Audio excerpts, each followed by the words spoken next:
C'est vrai qu'on n'aurait pas pu pronostiquer, sincèrement, avant l'été, que ce serait ce carré final là, vraiment. D'abord parce qu'ils sont pas très connus du grand public et puis ils sont pas dans le palmarès des meilleures ventes. Et ça, effectivement, ça n'est pas très commun non plus. C'est vrai que la rentrée littéraire a été marquée par la nouveauté. Sur les quasiment 400 romans qui ont été publiés, il y a eu beaucoup de nouveaux romans, plein de nouveaux romanciers. Le Goncourt a donc été cherché parmi ces nouveaux talents. Il y a d'ailleurs des jurés qui apportent un peu un nouveau souffle à cette académie Goncourt, comme Virginie Despentes par exemple, qui est assez connue pour être un peu une défricheuse de talent. Donc chacun de ces 4 livres est en tout cas très différent.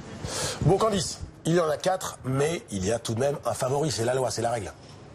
Évidemment, ça vous ne pouviez pas passer à côté de cette fameuse question. Oui, alors il y a toujours des favoris et puis à chaque fois les pronostics sont faits pour être déjoués évidemment. Mais c'est vrai que David Diop arrive en tête de liste, c'est vrai, avec son deuxième roman Frères d'âme. Alors ça traite de la Grande Guerre et c'est vrai qu'en plus ça fait écho évidemment à l'actualité puisque c'est l'année de la célébration justement de la Grande Guerre, avec un angle original, celui des tirailleurs sénégalais. David Diop est d'ailleurs d'origine sénégalaise et il se livre un exercice de style vraiment intéressant. C'est une sorte de mélopée, un ton très lancinant comme ça qui nous amène vers la folie humaine, tout ce qui se passe pendant cette guerre et tout ce qui se passe dans ces tranchées, cette véritable boucherie. Il a été sélectionné d'ailleurs sur toutes les listes de prix et il a donc les faveurs à la fois des journalistes et puis aussi du grand public.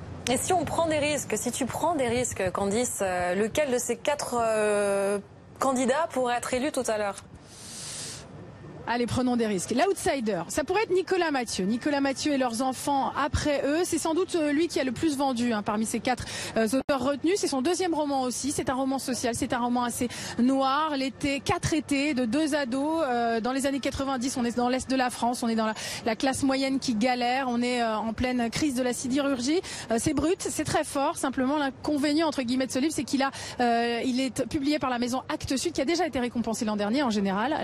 L'Académie Goncourt évite de couronner les mêmes maisons d'édition 2 fois de suite. Après, le vrai outsider, c'est Paul Gréveillac avec Maître et Esclave, peu connu du public. On plonge dans la Chine de Mao, on suit la trajectoire d'un paysan qui va devenir peintre, le peintre justement officiel de Mao. Donc ça, c'est un parcours vraiment intéressant. Et puis il reste Thomas Reverdy. Thomas Reverdy, c'est le confirmé un peu de la bande. C'est son 10e roman. C'est la 3e fois qu'il est sélectionné sur la liste du Goncourt avec l'hiver du mécontentement. On est en pleine année 78-79, l'Angleterre sombre des années qui va voir l'arrivée de Thatcher, et l'hiver du mécontentement, ce sont toutes ces grèves qui vont paralyser la Grande-Bretagne. Voilà, 4 romans très différents donc. Bien malin celui qui croit savoir qui sera l'heureux élu, quel sera le nom tiré du chapeau. On attend et le vote se déroulera donc ici derrière moi au restaurant Drouan. Il y aura sans doute plusieurs tours de vote.